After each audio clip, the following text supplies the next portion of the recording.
Welcome back to the channel. Today we will be writing any number in standard form.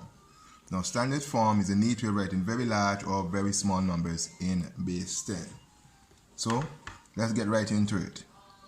So we have the first number is 93,610 and we asked to write that number in standard form. Now when we write a number in standard form, what we do is that we're going to put one number other than 0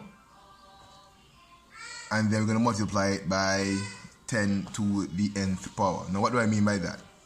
Now if this is our whole number, you know, the decimal point will be right here. Yeah, so the decimal point needs to go behind the first non-zero number. When we're calling this number, we don't say 0 ones, 110, 600. We say 93,610, which would indicate that this would be my first number that's not 0. So decimal point has to move from where it is and go behind that first non-zero number. So when I'm writing this in standard form, I'm going to say 9.36 times 10.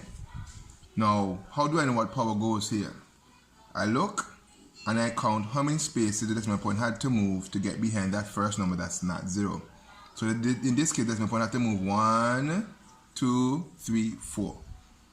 So we have 9.36 times 10 to the 4th power. So our next problem, we have 107. Our decimal point would be here. So to get, and the first non-zero number would be 1. So decimal point would move 1, 2 places. So I'm writing 107 in standard form. I'm going to say 1.07 times 10 to the 2nd power. Remember, when I multiply 1.07 times 10 to the 2nd power, I'm going to get back 107. Now let's what happens if it's a decimal, a number that's less than 0. Now we have 0.0036.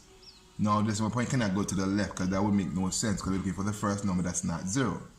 So 0.0036, the first number in this that's not 0 would be there, 3. So decimal point would have to go there. So how many points did he have to move? 1, 2, 3. Move 3 places. So when writing this in standard form, it would be 3.6 times 10 to the negative 3 power. Now why negative 3? Now when the power is negative, it indicates that we are divided. If we had 10 to the 3rd power and multiply that by 3.6, we would have gotten 3600, and 3600 would not be the same as 0.0036. So when the power is negative, it indicates that we are divided. Now we have 18.30. Decimal point is here. The first non-zero number would be 1. So when I'm writing this, it's 1.83 times 10 to the 1 power. The decimal point only had to move 1 space.